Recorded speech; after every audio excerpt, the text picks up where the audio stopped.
So, I'm just going to give you an outline of what the 3 Minute Thesis comprises.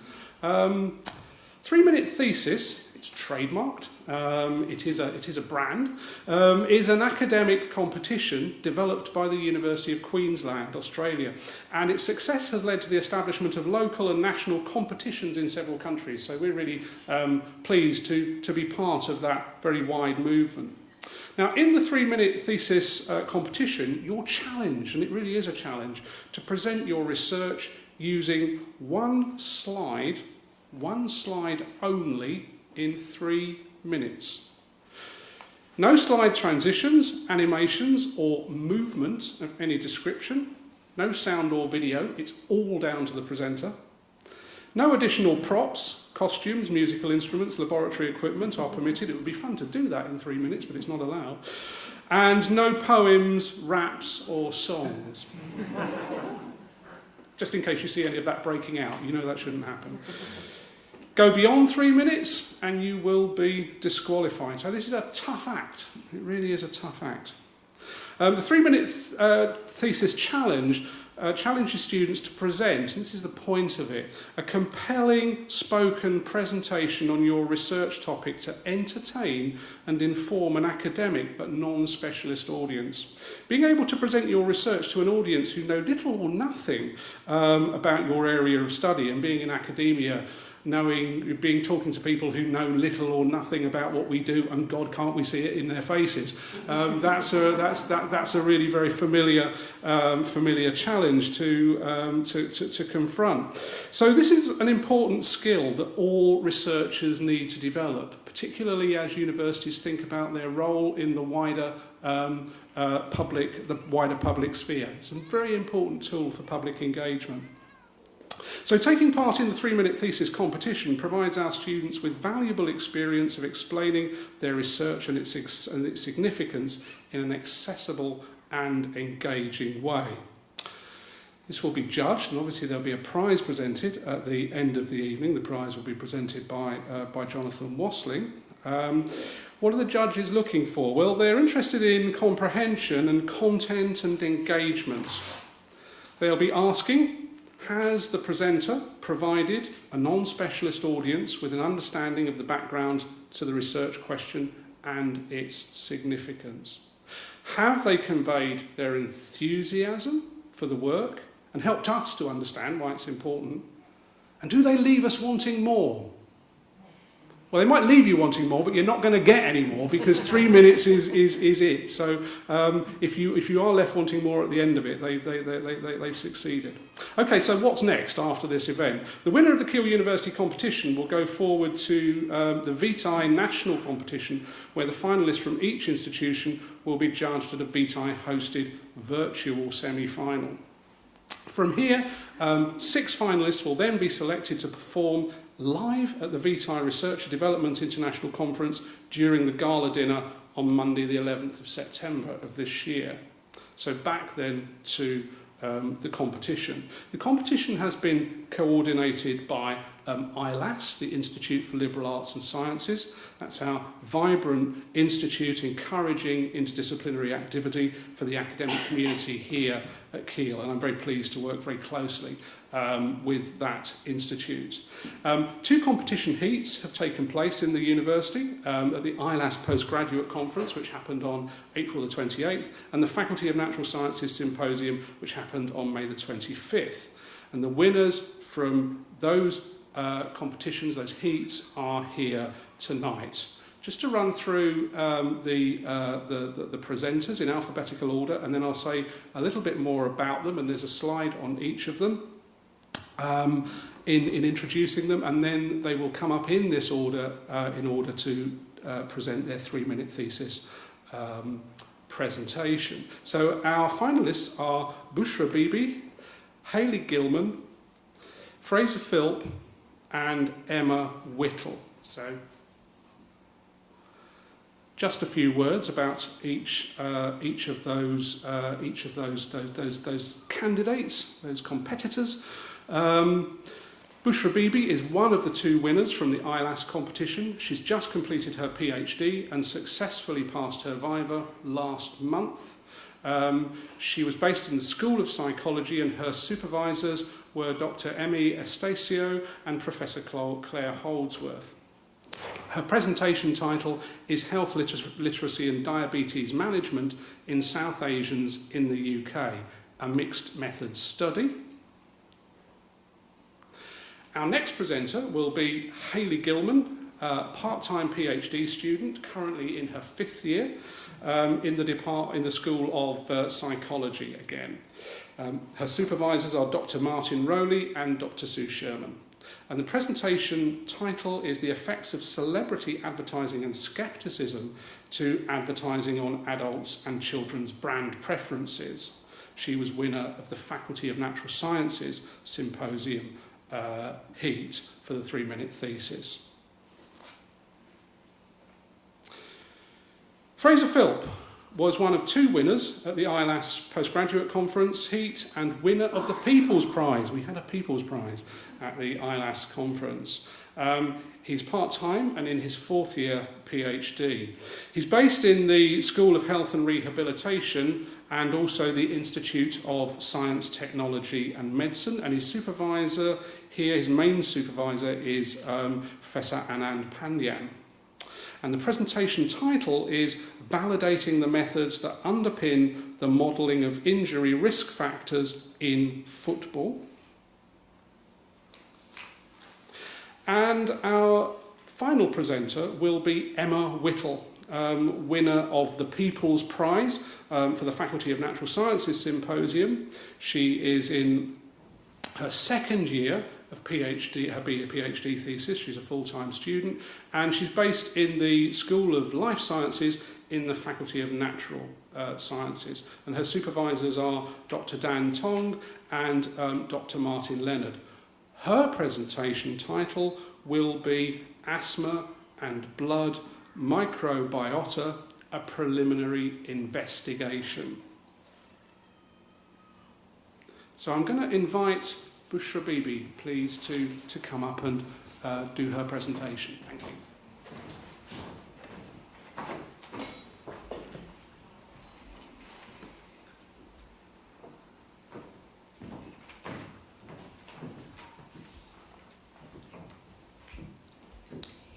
We are living in a new health society.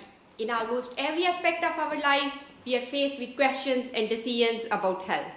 Health has expanded far beyond the confines of healthcare system itself. Health means wellness and exercise. It involves what one eats and drinks, how one sleeps. It is discussed in the fashion magazines and newspapers, on radio programs and talk shows. Policy documents asks us to become informed patients, engaged and active citizens, empowered communities. But the question is whether we all have access to the necessary information, and do we have necessary skills to derive decisions for our health? These skills are the essence of health literacy. However, health literacy is very dynamic and context-specific concept. For example, health literacy needs will be different for a breastfeeding mother. It will be different for a person living with chronic condition that requires self-management. Diabetes, one chronic condition that requires self-management on daily basis, healthy and balanced eating, physical activity, monitoring of blood glucose level, and adjustment of the medications accordingly to prevent the long-term medical complications. Health literacy has been theorized one of the significant non-clinical factors that can reduce complications associated with diabetes. In the UK, there are 4 million people who are living with this condition, and people from South Asian community, they are at higher risk of developing this condition as compared to the indigenous population. My PhD focused on to study health literacy within the cultural perspective of South Asian community living with diabetes. There were 2 main questions. What is their level of health literacy? For that, I conducted a survey, and by using standardized measures of health literacy and diabetes, result has shown majority have limited functional health literacy. People with adequate level of health literacy have better health outcomes. The second central question was, what are their particular health literacy needs? For For that, I conducted a qualitative research, photo voice. And research has shown there are certain health literacy needs that should be considered. Food health literacy, digital and scientific health literacy, functional and cultural health literacy. But above all, one of the significant findings from this research is distributed health literacy. That means there is a need to go beyond the individualistic approach towards health literacy. As in this research, despite limited functional health literacy, participants are utilizing available resources in their social network, such as social support and health literacy skills of their friends and families. Above all, this PhD has placed health literacy in an asset perspective that considers health community resources that should be utilized as part of health outcomes and wider reducing health inequalities.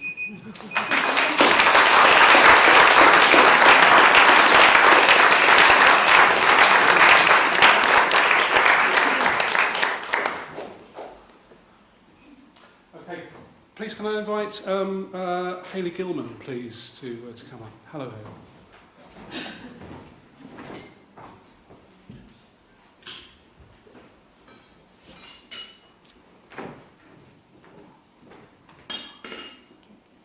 Advertising is everywhere, as well as TV, radio, magazine and internet ads. Advertising now stretches to bus stops, billboards and even conference presentations. All of these ads try to influence us in some way, whether that be through our explicit judgments, so they are the ones that we know about and can self-report, or our implicit judgments, whereby without any conscious awareness we feel ourselves automatically drawn to an ad. And many of you may have experienced this already today.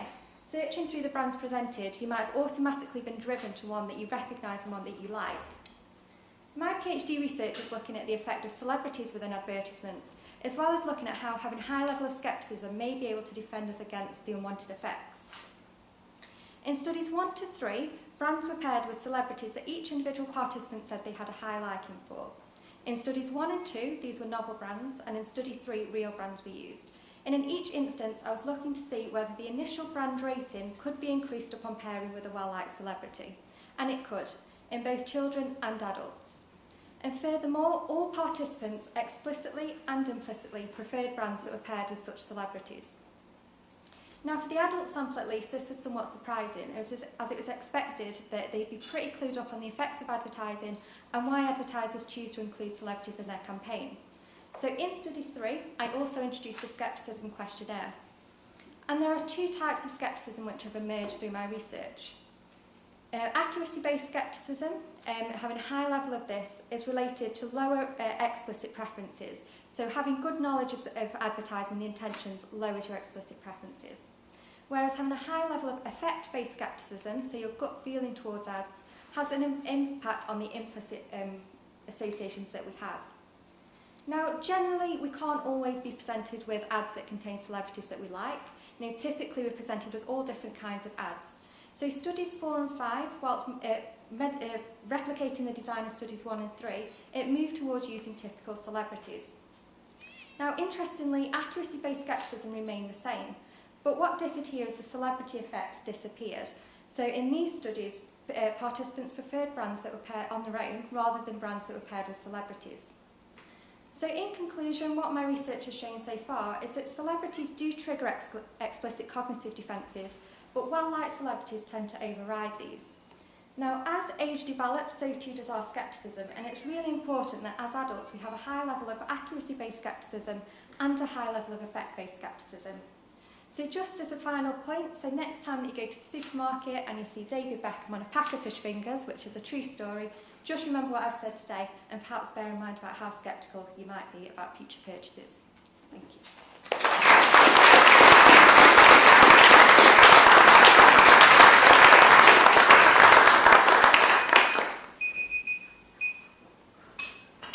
Okay, could I invite Fraser Philp?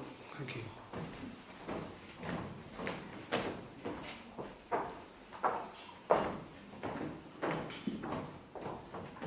So what do a Skulk of Foxes and Kim Kardashian West have in common? For those of you who are familiar with Leicester City Football Club, aka the Foxes, they had what can only be described as a Cinderella season, overcoming odds at 5,000 to 1 and going on to win the English Premier League trophy. So low were their chances of winning, in fact, Kim Kardashian West had a better chance of becoming President of the United States than Leicester did of winning the Premier League title. Now, teams such as Leicester attribute their success to their ability to keep their injury rates low. There's therefore a suggested relationship between performance and injury rates. One of the ways teams like Leicester do this is at the start of the season they collect a set of measurements which they then use to try and inform who will get injured or predict other sources of injury. How big is the injury burden in football? Well, we know that every season, every footballer is expected to sustain at least 1 to 2 injuries, which will result in them being unavailable for at least one competitive game. We also know that every time you develop an injury, your risk of further injury increases. And the more injuries you develop, the more likely you are to develop future injuries in the future. So high is the injury burden, as many as 47% of footballers are forced to retire through injury. My PhD is therefore aimed at investigating if the current methods used for injury prediction are valid. One of the ways we did this is we compared a clinical exercise test known as the FMS, which requires participants to complete a set of movements such as a squat, a lunge and a hurdle step, against a Vicon motion capture system, which allows us to recreate participants in a 3D fashion and measure things such as joint angles, smoothness of movement, and the quality of movement. You'll be familiar with this technology from movies such as Dawn of Planet of the Apes or any of the Marvel's Avengers films. In addition to this, we also screened participants at the start of the season and collected things such as their body fat percentage, how tall they were, how often they trained, and on what surfaces they trained, and we followed them throughout one competitive season and monitored when they got injured. We then used computer modelling, which is a set of statistical packages and mathematical equations, to try and identify which of these predictors was highest in terms of informing our decision around injury, and also look to develop a model which could help us to make an objective measurement about injury players' risks. If we are able to use computer modelling packages to first of all identify valid and reliable risk factors for injury in football, in addition to allowing us to perform objective assessments, these can facilitate clinical decision-making processes and ensure that players remain playing on the field where they belong. And in addition to this, we ensure that we don't remove them from the field of play unnecessarily and cause detriment to their performance. Thank you. Okay, final presenter, Emma Whittle.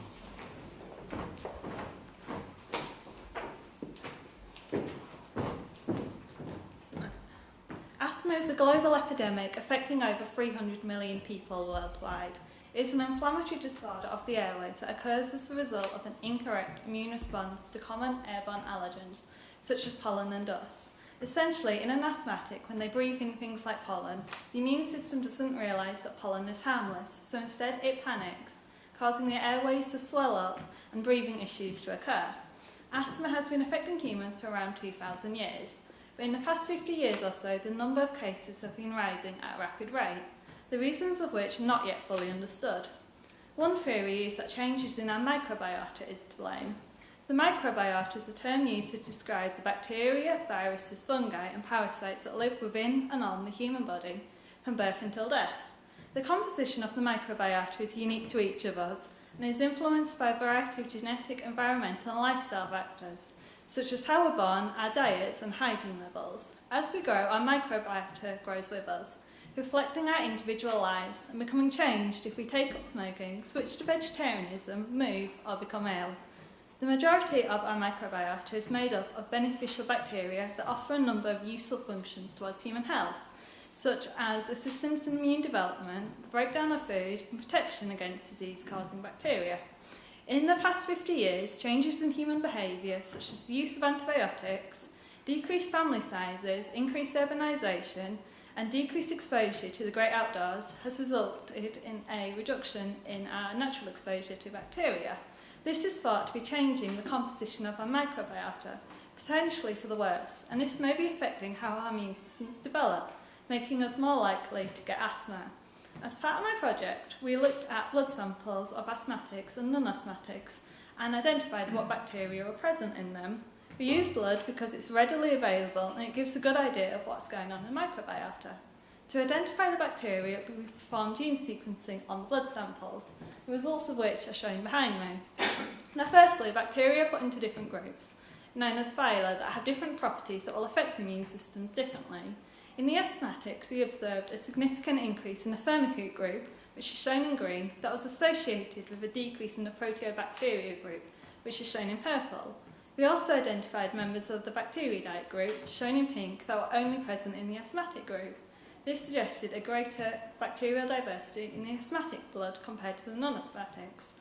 So in conclusion, the asthmatics showed a distinct blood microbiota that may be influencing how their immune systems work.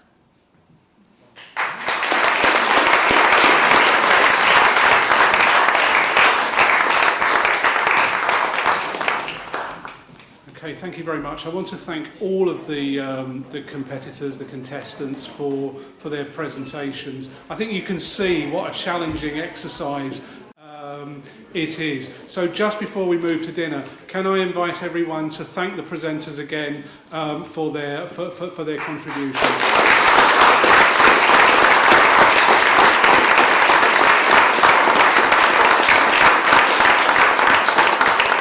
Okay, enjoy your dinner. Thank you very much, David. And without further ado, I can report that a while ago the judges retired to the green room, armed with pudding, of course, as well. And we deliberated. Deliberation was long and difficult. It was very close. I have words like gnat's breath written down in terms of the distance between and genuinely we have a tremendously difficult task at our hands. If any of the finalists this evening felt cheated by only having 3 minutes to talk about your thesis, for some of you, don't worry. You will have a 3 or 4 hour chance to talk non-stop about your thesis in a short while. It's called your PhD Viva, during which time you'll be given a chance to talk endlessly about your subject in great depth. The only problem is the equivalent sort of length of questions might come their way at the same time. But I know that the quality of what's being delivered this evening, I have no doubt that those of you who've still got to get through that hurdle will come through that eminently. So thank you very much for really what's to me been, I've never seen a 3-minute thesis competition run like this before, because I couldn't be at one of I couldn't be at the earlier heats. I found it absolutely fascinating. And reflecting on very much how the world has changed in terms of the way that we use sound bites, and sound bites are so important. But the ability to get across in a very short time, in a sound bite way, something that really is meaningful, you can understand and communicate the value of what you're doing, is not only impressive, but I would imagine, and I would guess it's going to be incredibly important as you as scientists move forward and researchers in your field move forward into your career. So well done to everybody. One other brief reflection. So I noticed there's a good representation of university executive here this evening, which is fantastic to see my colleagues here. I was reflecting that had we applied the same rules about the 3-minute timer and had one of these machines with our meetings today, which we've all been in endlessly, our day would have finished at 09:47 this morning, and we could have enjoyed the sunshine and the wonderful summer's day that we've had. So that might be something, as university senior management, we will take back with us and maybe begin to think about how we can implement that. Without further ado, though, I'd just like to move on to the winners of the 3-minute competition. Just a bit of feedback on to the applicants. Bushra Bibi, we felt gave a really passionate delivery, really clear messages and a fantastic connection with the audience. Hayley Gilman, good clear delivery and a real connection and good signposting. We felt we knew where you were, what you did, and a fantastic finish at the end, bang on time.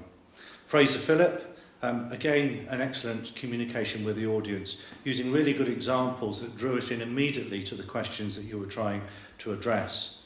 And Emma Whittle, we felt, again, well-presented delivery, and we really felt that you drew us into the subject and left us wanting more. But I'm afraid there can only be one winner this evening, although I have to say it's somewhat arbitrary because they're very, very, very, very close indeed.